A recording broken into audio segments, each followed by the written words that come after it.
Today, we're diving into a groundbreaking development from Georgia Tech, the world's first high-voltage circuit breaker using supercritical carbon dioxide.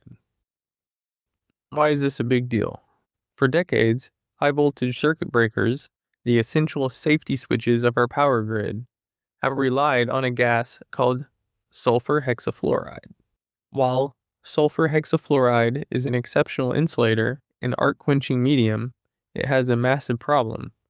It is the most potent greenhouse gas known.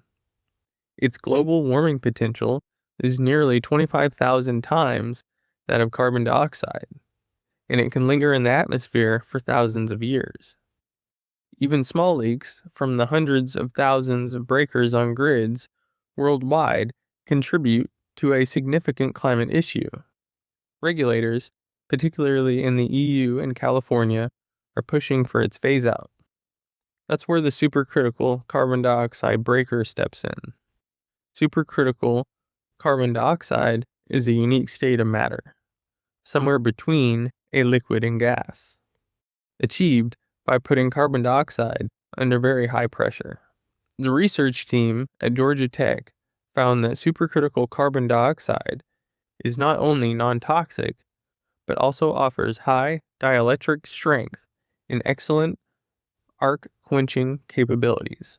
In simple terms, when a fault occurs, the supercritical carbon dioxide is blasted across the gap created by the opening contacts, absorbing free electrons and quickly extinguishing the dangerous electrical arc, much like sulfur hexafluoride does. This prototype is designed to operate at 72,000 volts, levels used to power large industrial facilities. If successful in real-world testing, this environmentally friendly innovation could substantially cut the power grid's greenhouse gas emissions, reducing them by up to 99.9% compared to traditional sulfur hexafluoride breakers. This is a major step towards making our critical infrastructure both more reliable and radically more sustainable.